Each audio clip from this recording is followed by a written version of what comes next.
The broadcast is now starting. All attendees are in listen-only mode. Hello, and welcome to today's webinar, Toxic Culture and Workplace Violence, How to Protect Your Employees. My name is Rhonda Williams, and I'm the Director of Marketing for Employee Benefits and Specialties for Hub International. Hub International is ranked 5th among global brokerages and is a leading provider of business insurance, personal insurance, employee benefits, and risk services. We have an informative and thought-provoking program for you today, and I want to thank you all for taking time out of your day to learn more about this vital topic. For business owners, human resources leaders, and honestly, all employees, understanding what constitutes toxic behavior and how that can lead to a negative and stressful workplace is critical to employee safety and business longevity. You'll come to learn and hear from our 3 panelists that your ability to identify toxic behaviors and address them head-on can create the positive work environment that all employers and employees strive for. Our speakers today are Carrie Cervani, Senior Vice President, Strategic Client Solutions and Risk, Isaac Monson, Senior Risk Consultant, and Chris Colton, Vice President, Executive Liability. Thank you all for being here today. But before we start the presentation, I have a few housekeeping notes. Today's presentation is being broadcast through your computer speaker system or audio controls. If you experience any issues with audio quality during the webinar, a recording and follow-up materials will be provided after the event. This is an interactive program, and we've set aside time at the end of the presentation to answer your questions. To ask a question, find the GoToWebinar panel on the right side of your computer screen, click the arrow, and type in your question in the space provided. Feel free to send us your questions as they come to mind during the program so we can have them queued and ready once the presenters have ended their presentation. Again, this program is being recorded, and after the webinar, you'll receive a link to the recording to listen again and to share with your colleagues. So without further ado, I'm very excited to get the presentation started. And Carrie, welcome, and let me turn the program over to you. Thanks, Rhonda. Good afternoon, everybody, and welcome to our webinar. And I echo Rhonda's thank you for taking the time out to join us. I know everybody has busy, demanding schedules, and an hour of your day could feel like a week, depending on the week that you're having. Just a reminder for everyone on the program that this program is purely for educational purposes. They left it to the lawyer to remind you that this is not legal advice or legal guidance, and if you are seeking legal advice or legal guidance, we do recommend that you speak to your counsel.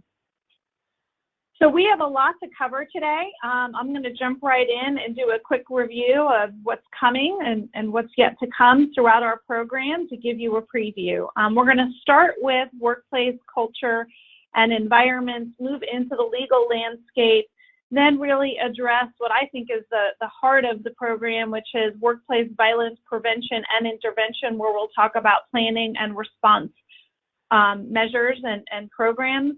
And then we'll end with insurance policies, because really at the end of the day, guys, if the worst case scenario happens, it's important to know what insurance exists and what you may or may not have available to you to help protect your organization, its individuals, and your business.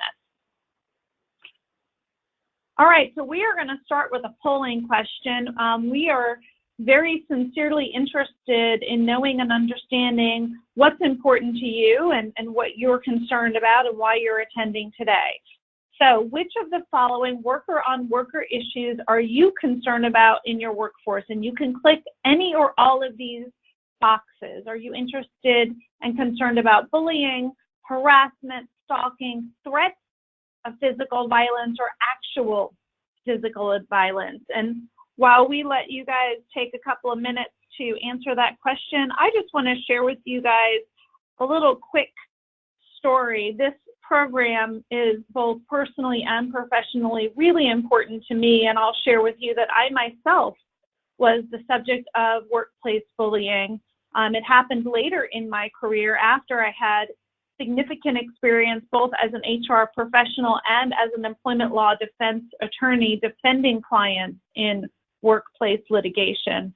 And I'll share with you that at the time I was experiencing it, I had no idea what was happening. And so today's program may be really interesting to you both personally and professionally.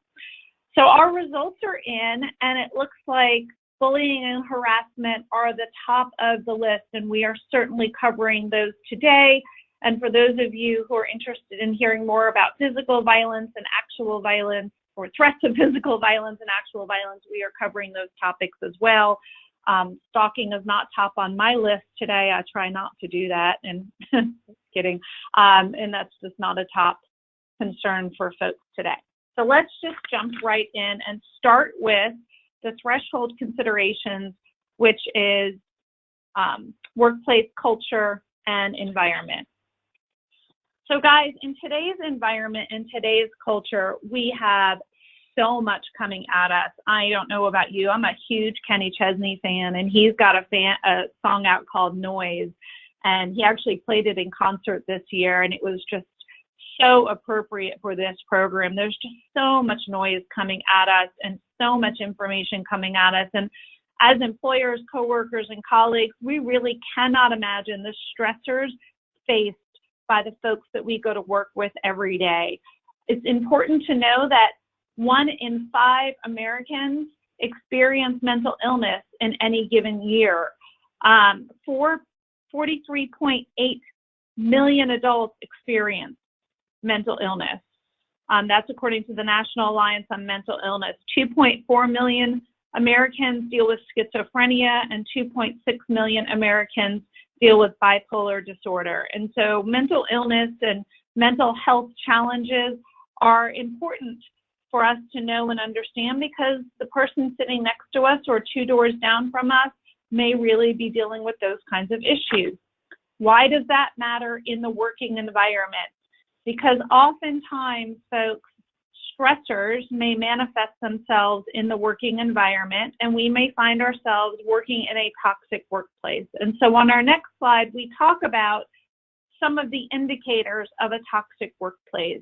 And I've listed a lot of them here for you, but what's important to know is that nobody can really predict human behavior. The FBI says that there's really no profile of a potentially dangerous individual, and so we really have to look at certain indicators, and that goes to behavior, intimidating behavior, belligerence, harassment, bullying. Could be, not always, right? We don't want to over stereotype here, but they could be indicators of a greater problem further on down the road. So let's start with what we consider to be workplace violence. And OSHA does a really nice job of identifying a pretty appropriate definition of workplace violence. Remember that the Occupational Safety and Health Administration is responsible for ensuring the safety of our workers in the workplace. And OSHA describes workplace violence as something greater than I think what most people would necessarily identify. It includes threatening or disruptive behavior, threats and verbal abuse, harassment, intimidation, some of those toxic workplace indicators that we saw on our previous slide. You know, at the end of the day, according to the Workplace Bullying Institute, bullying is psychological violence against another person. Moving on, when we look at what the FBI has to say about workplace violence and bullying, it specifically includes bullying as a form of violence, including threats, harassment, emotional abuse, intimidation. And then looking at what Homeland Security has to say about workplace violence, likewise, it echoes both OSHA and the FBI, including bullying, threats, harassment, and other non-fatal kinds of assault. So what's the point here? The point here, guys, is that our working definition of workplace violence is broader than physical violence or guns in the workplace. Workplace violence includes some of those kinds of behaviors that as HR professionals we see and deal with every day, and may often chalk up to they're an abrasive personality. They're not a very good communicator. They tend to be negative. They tend to be loud. They tend to be confrontational. That person tends to be caustic. There is a fine line between difficult personality and folks who may actually be bullying employees in the workplace. Expanding our understanding of what constitutes workplace violence positions us to better recognize, prevent, and respond to incidents sooner and more appropriately. So let's talk about some real concrete examples of behavior that may constitute workplace violence. Things like degrading or offensive language, screaming and cursing, whether in private or in public, abuse or misuse of power. At the end of the day, bullying is often about control. And what happens in a culture and in a workplace where you experience workplace bullying is you end up with a divided workforce. Workplace bullies tend to create their team, and then there's the other team. And you've got folks who are then pitted against each other, and before you know it, you have a really unhealthy working environment filled with tension and stressors.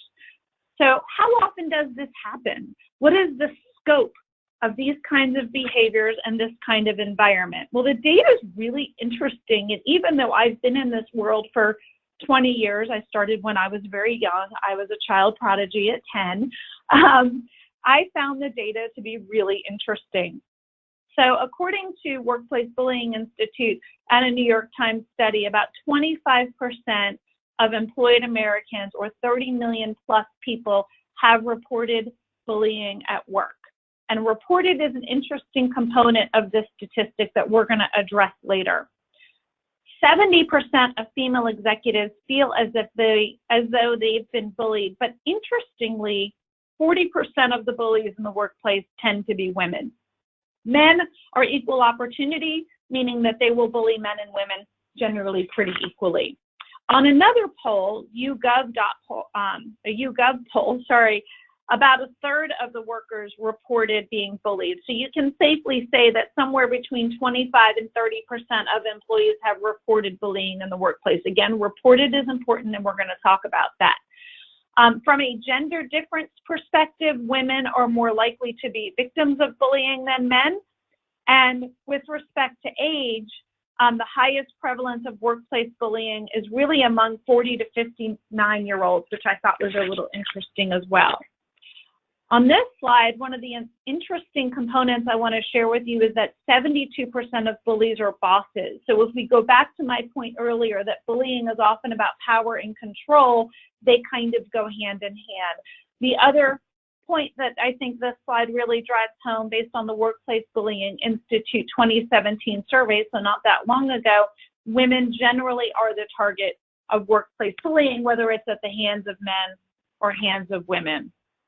And finally, one last data point for you on the components or the targeted groups.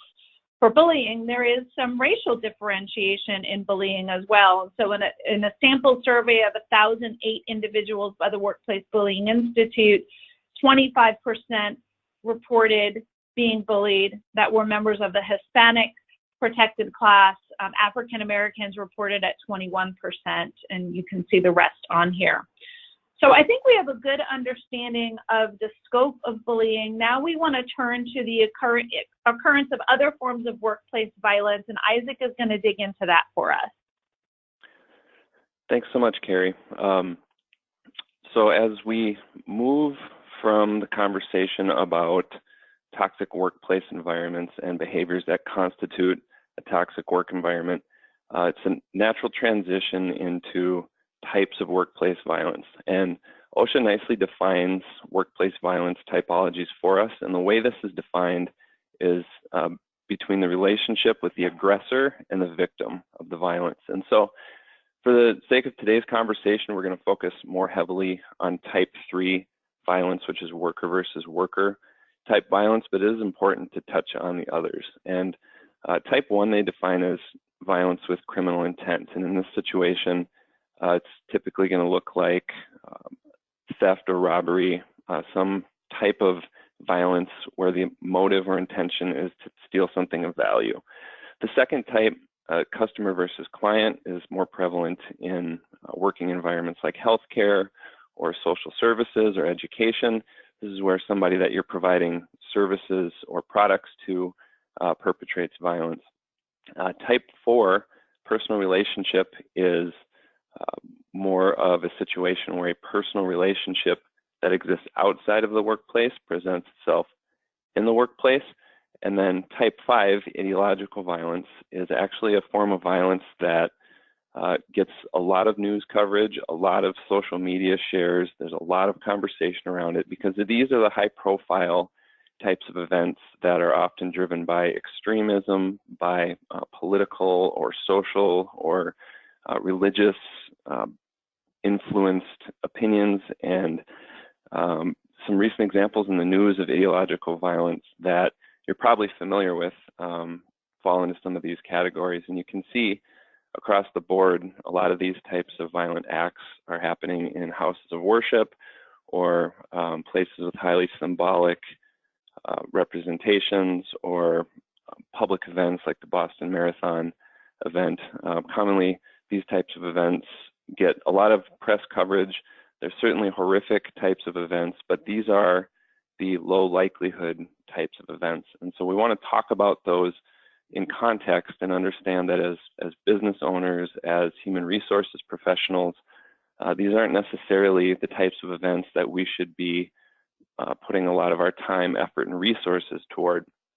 Additional fact, there's a lot of conversation around active shooter drills, active shooter trainings, and this is certainly part of the conversation, but these kind of events are statistically uncommon. And what you see on this graph is over the last 20 years or so, there has been an increase in these kinds of events, but as recently as 2017, we're still only talking about 30 of these types of events in that calendar year. So while they're certainly tragic and should be part of your broader conversation, they shouldn't be the focus, and they certainly shouldn't be the entry point as a business into toxic work conversations or workplace violence prevention conversations.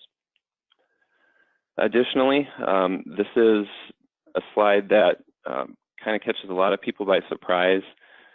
Violence trends in the United States have actually been moving in the right direction for quite some time, and over the last 30 years, more or less, violence rates are down dramatically, and specifically, gun-related homicides are down as much as 50%, crimes involving guns down as much as 75%, and so we emphasize that to kind of round out the conversation and emphasize that you need to take a risk-based approach to developing a workplace violence prevention program and addressing toxic workplace behaviors so that you are actually putting your time and resources in places that will make an impact within your organization and for your workforce. Additionally, a significant fact worth considering is that most workplace violence incidents don't involve a weapon. And so what you see in this graph is some 82% of reported workplace violence events involve no weapon at all, while very small percentages involve guns, knives, or other. And that's to say that primarily when we're having conversations with a much broader definition of violence, as Carrie nicely walked us through, when you start to include things like bullying and harassment and basically behaviors that are not physical violence, the primary risk and exposure for an organization really lies in the less high profile types of violence, and it's driven much more by everyday behaviors that we're probably witnessing and not classifying as violence. And so with that summation, I'm going to hand this back to Carrie, who's going to walk us through the legal landscape and some of the things that should really be driving and influencing program development. Thanks, Isaac. So when we talk about the legal landscape, I really want to start with a threshold understanding that 40% of folks targeted in workplace bullying never tell their employers. And so when I said to you earlier, different segments of the population reported being targets or receiving workplace bullying, keep in mind that all of our statistics and data around workplace violence and workplace bullying in particular are significantly underreported. And so when we start with that threshold understanding, we recognize that we're already starting at a deficit. So what are the legal protections that may exist out there to help protect our workers? Well, I'm going to start with federal law, and I'm going to start with Title VII of the Civil Rights Act.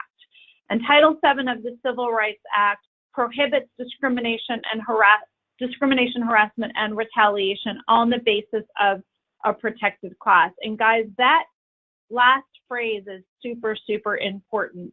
The behavior, the discrimination, the harassment, the bullying, the hostile working environment must be on the basis of a protected class. This means that the equal opportunity jerk is not necessarily breaking the law. They may be establishing a toxic work environment. They may be establishing a workplace at risk for workplace violence, but they are not necessarily violating federal law with respect to Title VII.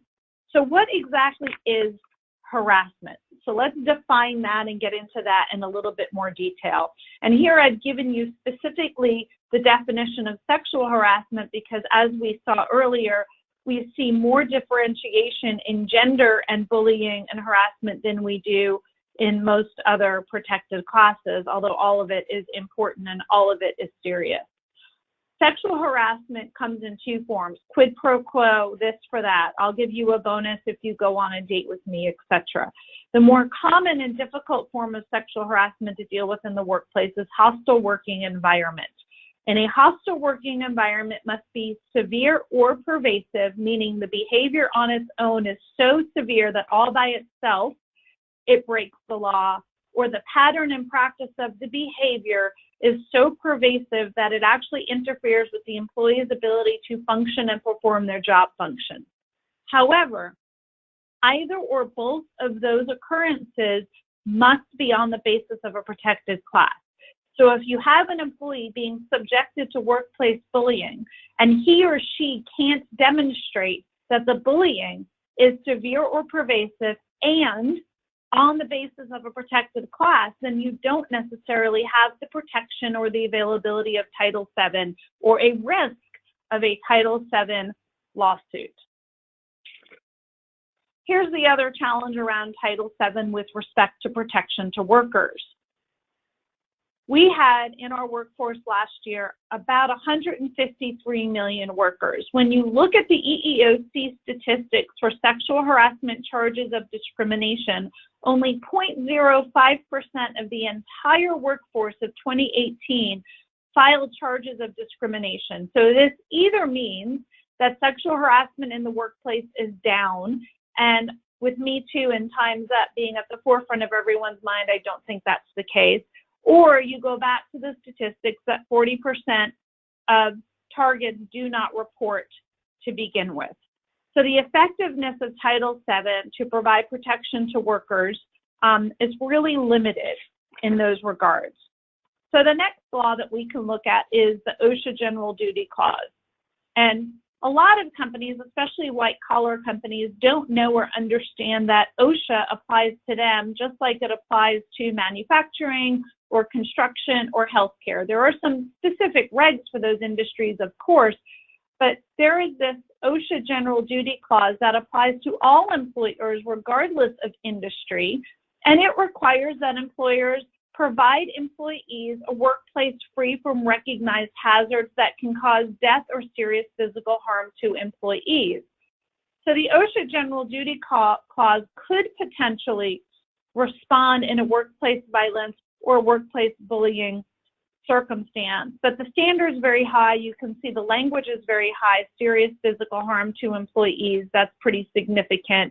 And so OSHA General Duty Clause is not really a law that we see responding to or applying when it comes to the health and safety of workers with respect to bullying and other forms of workplace violence. So then we go to the states, and you can see there's not a lot going on at state law either. Starting with Tennessee, Tennessee has the broadest law of all the states in the United States, and it's called the Healthy Workplace Act. It was promulgated by the Workplace Bullying Institute. They really are a pretty fantastic organization. If you Google it, you can find all kinds of great information on the Workplace Bullying Institute website. and they helped build the Healthy Workplace Act and have proposed that all states adopt it. But Tennessee in particular is the first and the only, and it states specifically that employers in Tennessee are immune to suit for an employee's abusive conduct if it results in negligent or intentional infliction of mental anguish if the employer trains its employees and does not retaliate against an employee for reporting. In California, they have simply required that included in the California state required sexual harassment training that they include education and training around workplace bullying. And then in Utah, there are state agency training requirements. So we're not seeing a lot going on at the state level either. So last but definitely not least is tort. And tort is personal injury, essentially, in its purest form. And in tort, employers and individuals in the workplace can be sued in their personal capacity for negligence, negligent hiring, retention, and the standard here is known or should have known. And so if an employer or decision maker hires or retains a worker that they knew or should have known creates a serious safety risk for an employee, the individual may be sued in their individual capacity or the employer may be sued in their corporate capacity. Interestingly, the Navy Yard shooting in 2003 actually includes some negligent hiring litigation because apparently there were complaints from other employees prior to the shooting that the shooter heard voices in his head and these complaints were not addressed. Likewise, there was evidence that the shooter had shot through his ceiling in his apartment. And so there was significant litigation against the Navy based on negligent retention because in part the employees had made complaints to the employer. So now we are on to our next polling question. And our next question is, how would you describe your organization's state of readiness as it pertains to workplace violence? Do you have a workplace violence prevention program and employees have been trained? Do you have a program, but your employees may not be aware of that? You're working on a program, you have no program, or you have no plans whatsoever to develop a workplace violence prevention program. And once we have these answers, it will really help us better understand how HUB can help you with respect to your workplace violence and prevention programs. And really, guys, if you think about it, given the inadequacy of state and federal law to provide mandates and or protections, it does come down to employers' own individual programs and individual corporate culture to address workplace violence. We are going to move the needle on this topic by making differences in each of our own organizations. And that's a little exciting because that means that you have the opportunity to make a difference. So it looks like most of our attendees here do not have a formal workplace violence and prevention program. And so I'm going to, especially in response to that, hand this off to Isaac, who is going to give you some really awesome information on building a prevention and intervention program. Isaac, take it away. Thanks so much, Carrie. And just for context, the numbers that we just saw in that polling question align with national trends as well. So it's interesting to see that that's the case. When we're talking specifically about developing prevention programming around workplace violence, we specifically want to emphasize that obviously your best opportunity to prevent violence is before a violent event has occurred. And unfortunately, what we see frequently as consultants in this space is that a lot of people come to the conversation when a serious threat of violence has surfaced or an act of violence has occurred. What you see on this slide is a timeline moving left to right, the violent event in red. If that's the point at which you're starting to have discussions around prevention and response, you've really missed your opportunity. And so we really encourage clients to operate on the left side of this timeline before a violent event, which gives you opportunities to act proactively.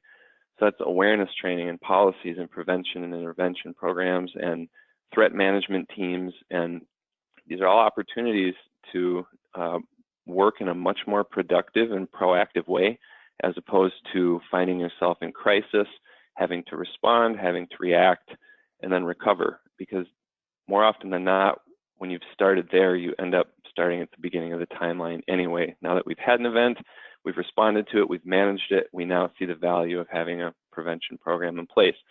And the FBI specifically speaks to workplace violence and prevention planning and discusses culture specifically. And as you can see in yellow here, work atmosphere, relationships, traditional management styles, etc.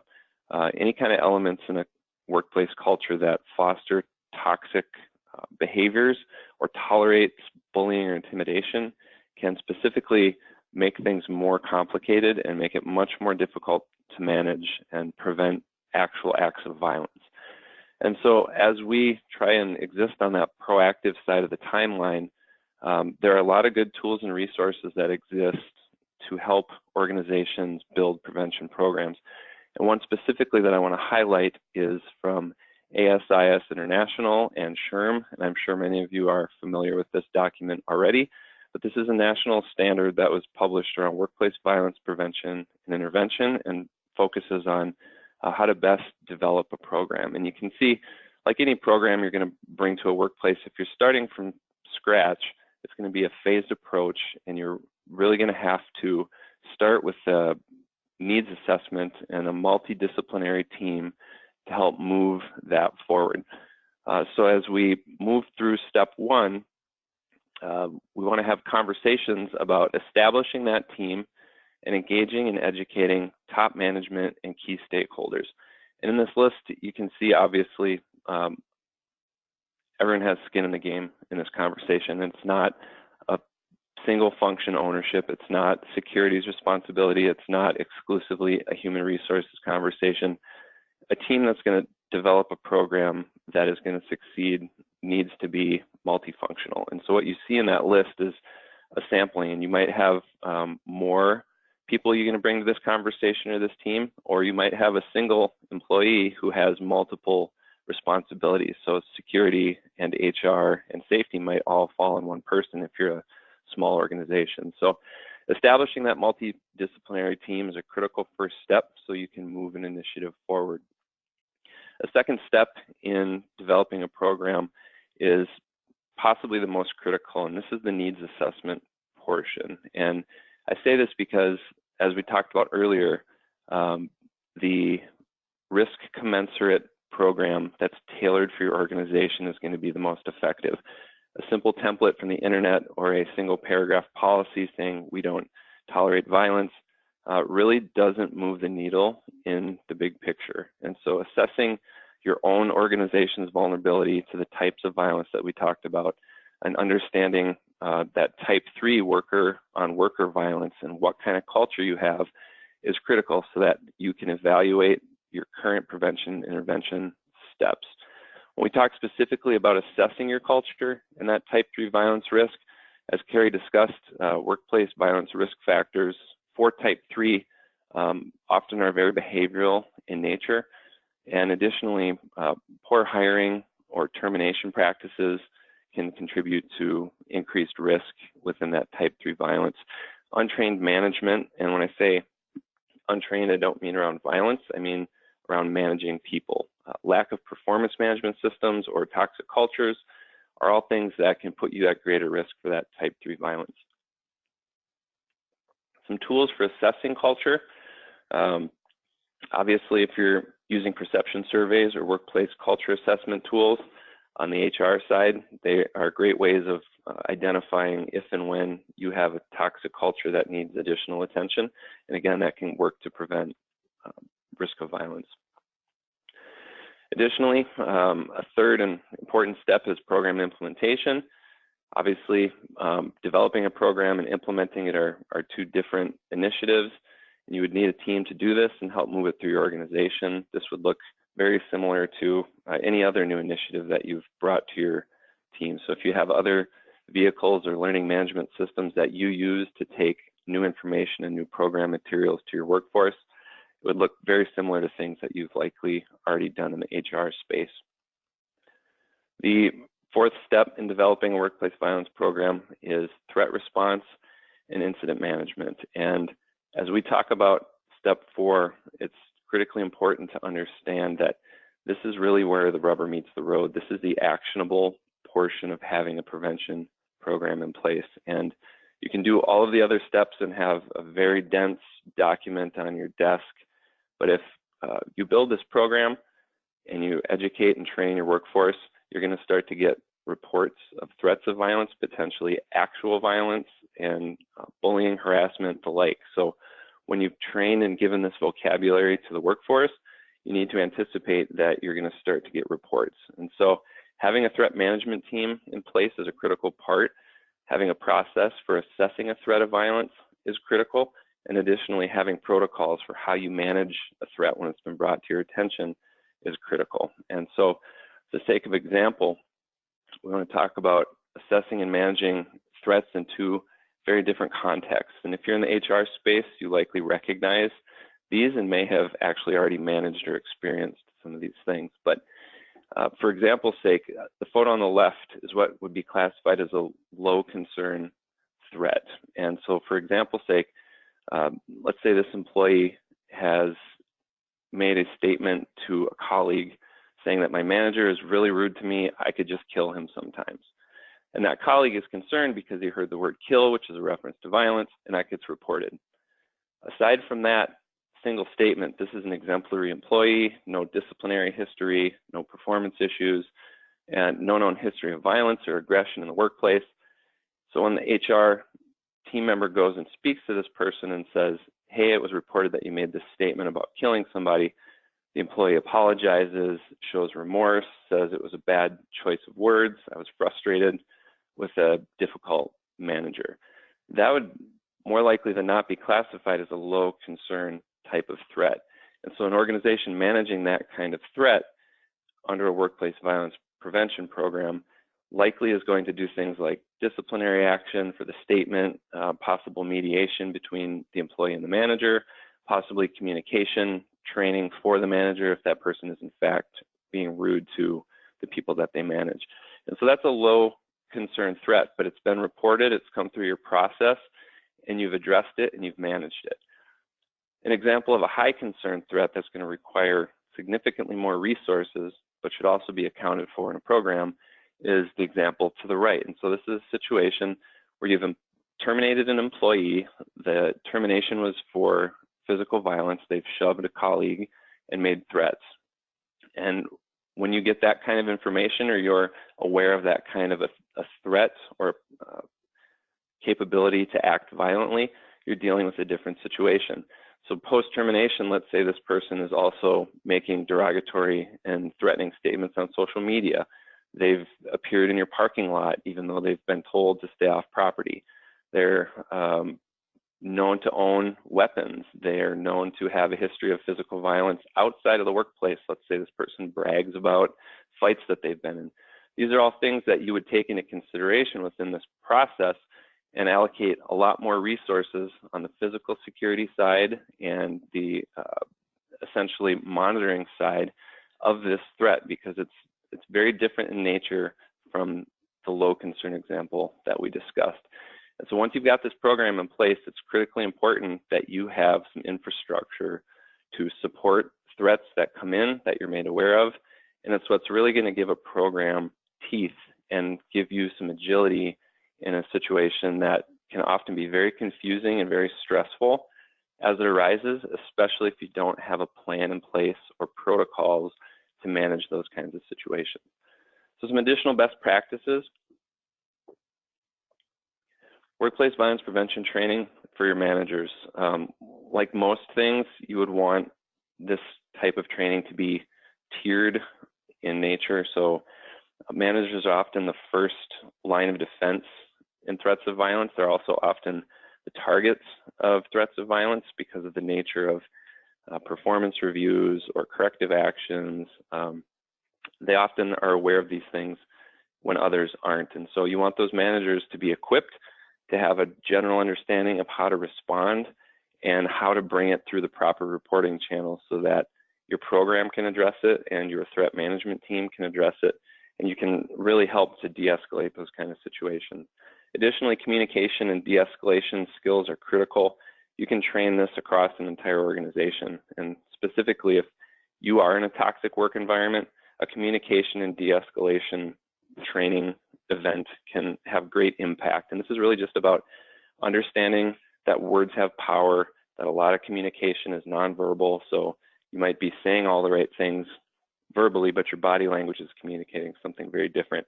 And it's surprising how eye-opening some of these basic trainings can be for both managers all the way to the top of the organization. Additionally, partnering with outside resources.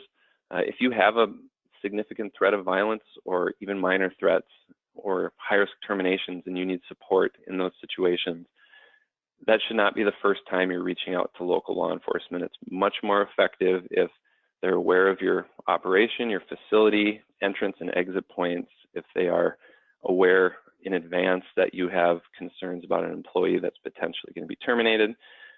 These are all relationships that are easily fostered to the left of that violent event on the timeline like we discussed earlier. And local law enforcement agencies often have business liaisons within the organization. They're more than happy to come out, tour a facility, have conversations about your concerns. And it's a great way to be proactive so that the first time you're engaging local law enforcement or emergency responders is not in crisis, because that can be very stressful. Additionally, insurance and legal services, of course, are critical, and this is part of a holistic approach. Again, you want to understand your coverages, you want to understand what legal resources you have available to you. So again, you're not trying to scramble and figure these things out when you've had an event that's occurred or you're made aware of some serious or threatening behaviors. So from there, I'm going to pass this back to Chris, and Chris is going to walk us through some insurance policy review. Awesome. Thanks, Isaac. Carrie did a great job with the background of the legal issues, and Isaac on the programs and risk management and prevention issues. However, we still know that events happen, so we want to spend a little time before we jump into Q&A about insurance policies that you guys should know are available to protect yourselves and the balance sheet of your company. So keeping in mind that your insurance program is going to vary based on the number of employees you have or the size of your operation. You could have potentially anywhere from 10 to a dozen different commercial insurance policies to protect you. But given what we're talking about today with a toxic culture and workplace, the ones that make the most sense, that are the most applicable, are going to be employment practices liability insurance, workplace violence policies, and then last but not least, active shooter, which is a new product in the insurance marketplace that we're starting to see gain traction. Employment practices liability, or EPLI, is something that you should be familiar with. If you're scratching your head right now and these terms aren't ringing any bells, please reach out to us, reach out to your broker and ask them about these types of policies.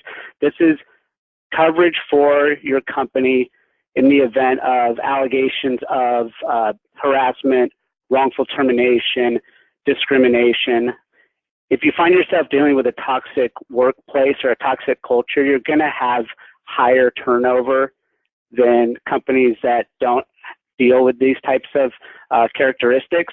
So you're going to be exposed to employees leaving the company, making allegations, and it's important to note that these policies are designed to defend the company against the allegation. So the wording of the policy is tailored to what the allegation says.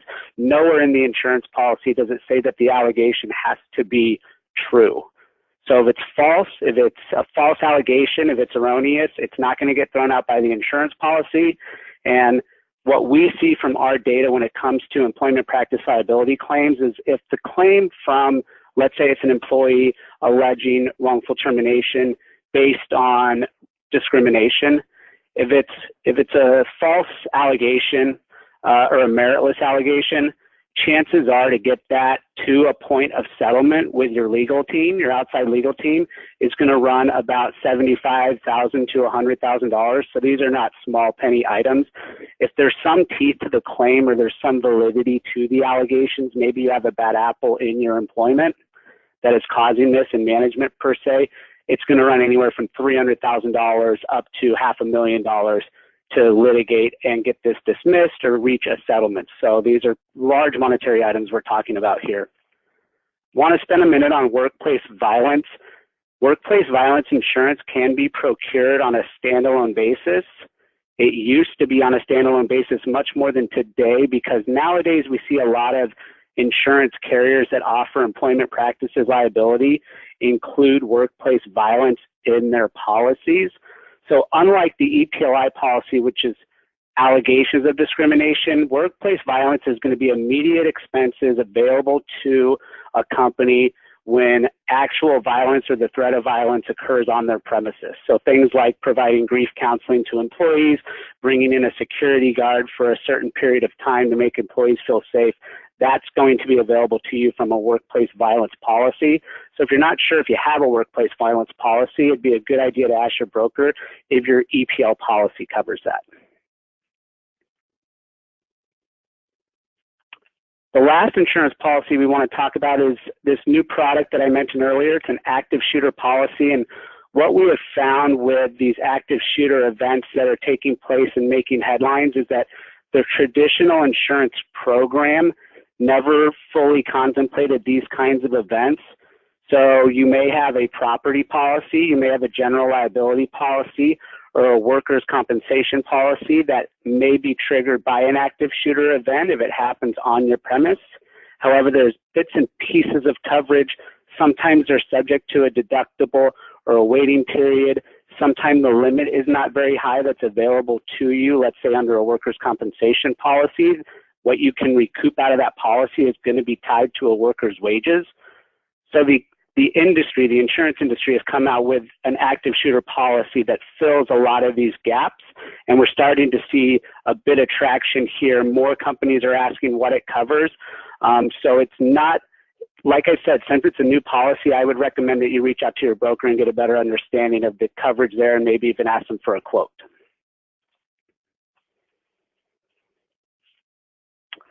So best practices from an insurance standpoint. We want to introduce the idea of panel counsel. So discuss this with your broker at renewal. If you have a claim, the insurance carrier is going to use attorneys that are on their panel. So it's best to know ahead of time who those individuals are so that we can make sure once you have a claim, expectations are met and you already know who's going to be defending you. Communication is so key here. Communicate early and often, not just at renewal. Let your broker know what's going on. If you think you may have something brewing that could lead to a claim, you're not sure if it is a claim, get on the phone with your insurance broker, bring them over the wall and let them counsel you. We find a lot of gaps, unfortunately, or miscommunications, and claims get denied when clients and brokers aren't communicating often. And last but not least, I have read the forms here. The forms are the insurance policies that I'm referring to. All insurance policies have exclusions on them. All insurance policies have specific notice requirements that say when you have to tell the insurance company about something. And many of these insurance policies have what we call endorsements on the end of them that could drastically change the coverage. So if you're not reading that policy, if you don't understand what the endorsements are, or you don't understand what exclusions are on there, it's going to be tough to even know what you really have from an insurance coverage standpoint at the end of the day. So this is our last polling question that we wanted to ask you guys before I hand it back to Rhonda for Q&A. If you would like someone from HUB to contact you on any of the following, please let us know. Workplace Violence Prevention Program Development, an insurance policy review, or human resources consulting on toxic workplace issues.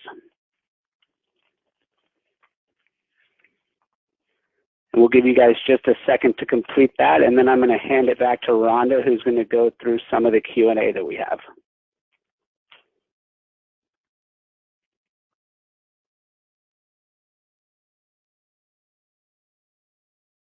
And this is Rhonda. I think the responses are still coming in from the poll, and that is actually really exciting to see. And what that says to us certainly is that, you know, what we've learned today is that there is a need for workplace violence prevention programs and some guidance and some consulting. And so that's why we're here today, actually, to provide this for you. So thank you all for everyone who is responding to the polls, and just know that there will be follow-up from our team with yours. And to Carrie, Isaac, and Chris, thank you all for the discussion that you've had today and the information that you've shared with us.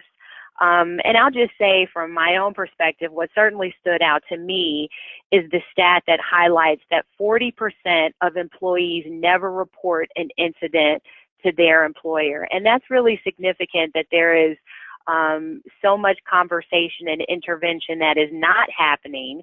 And, you know, there is an opportunity for employers and managers and HR staff to, you know, address some of these issues. So that was really significant. But I don't want to take over the conversation. I want to keep the conversation going with our listeners. And so we're going to answer some of the questions that we've received from the listening audience. And I'm going to look through these very quickly. And thank you, everyone who is sending in questions. We have a lot of good questions here. So I'm going to start with this one. Carrie and Isaac, I think this could be for either of you. How do you address bullying that comes from the top down? A director, a direct manager, or from the C-suite? How does an employee address that if it's actually their manager who is bullying or harassing them? So I'll be happy to start with that, and then I'm going to hand it off to Isaac, because you're right. I think both of us can address that one for sure. You know, it really depends on where the bullying is coming from, but somewhere in that organization, there needs to be a member of leadership, human resources, safety, risk management, that can field that complaint, that concern, and that information, and address it with leadership in a way that demonstrates and helps them better understand what the risks are and what the cost to the business may be. I think most organizations do not have the insurance that Chris described today.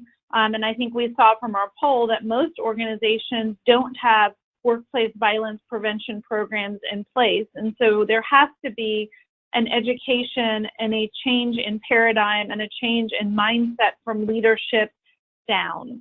And Isaac, I'm going to hand it off to you, because I think that goes hand in hand with our prevention programs and our training and education.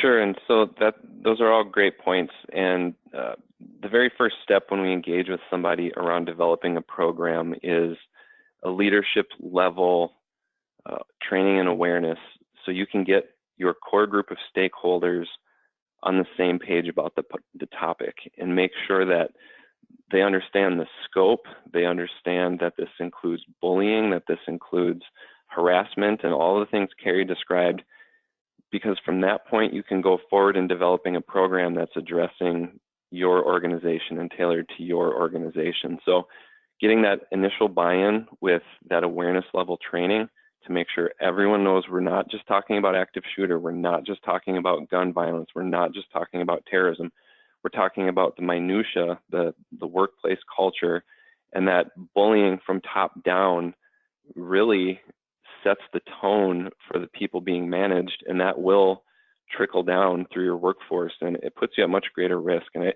I've seen circumstances where that awareness level training at the leadership level kind of makes for a quiet room, and you don't really know what's going on there as an outsider delivering a training, but I would imagine there's a lot of internal conversation afterwards about tone being set and precedent being set by management style. So it's a great question.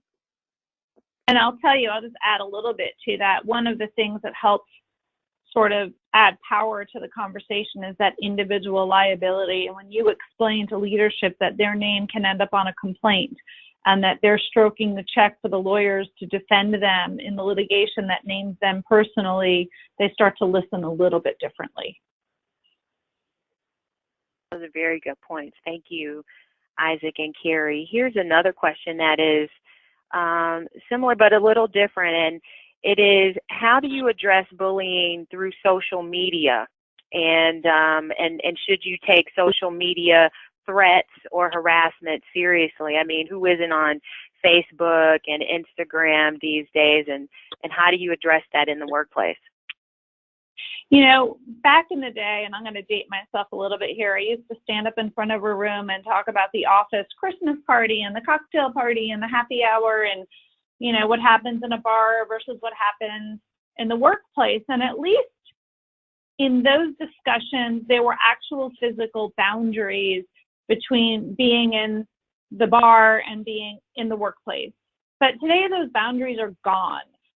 Today, what happens in social media and what happens outside of the workforce happens inside of the workforce. And those boundaries are really eliminated, and it makes it really difficult to figure out at what point the employer needs to step in and start regulating behavior and conversation.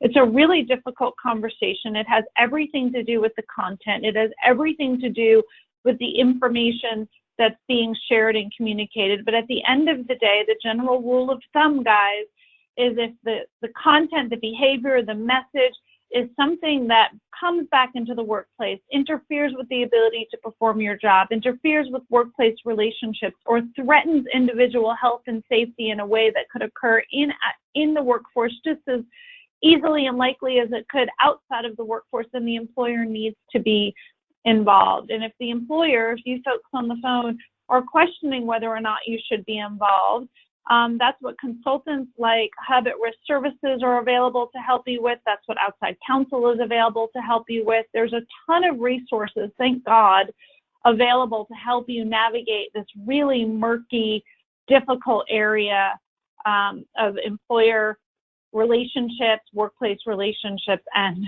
social media.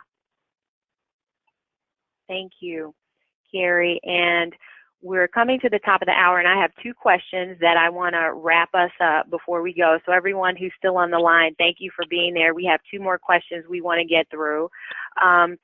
This one is for you, Chris, and this is about business insurance.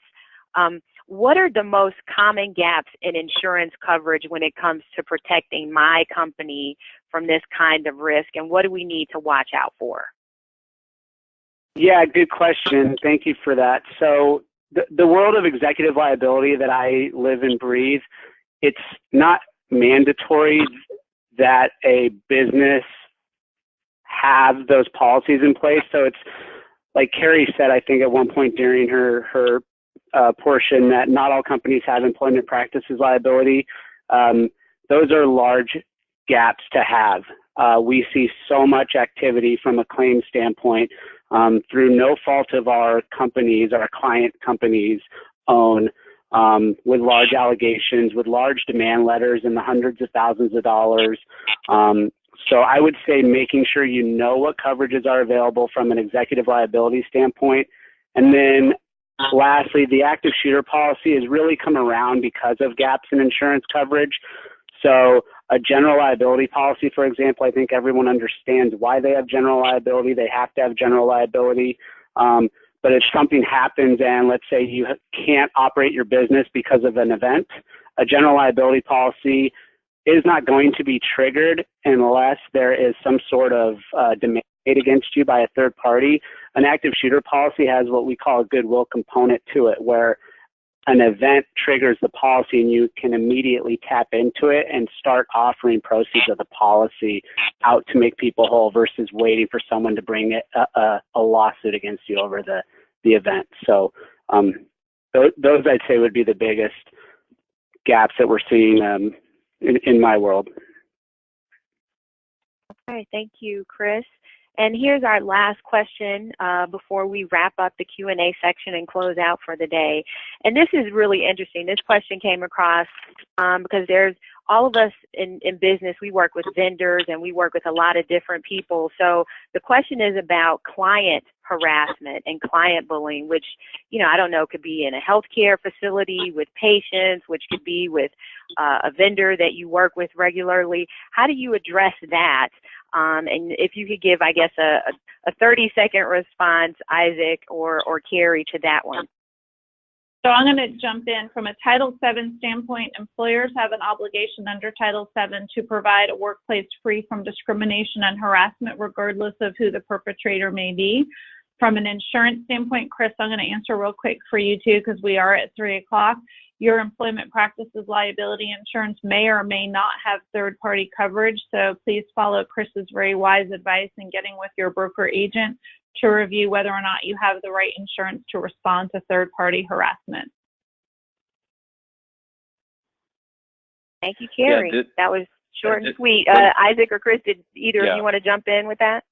Sorry, Rhonda, talking over you. I would just close with guidance for anybody looking to build or develop this program. The national standard that we discussed in the middle is a very powerful resource. I would encourage you all to seek that out. It's available online. It's published by SIS International and SHRM, and it will walk you through literally all of the questions you have about developing a program. And that client violence is specifically defined by OSHA as a type 2 violence. So there are definite mitigation strategies that are industry specific that you can put in place to protect your workforce from client related violence or vendor. If you're working with a vendor that's threatening violence, obvious answer, part with that vendor, but clients are a very different conversation.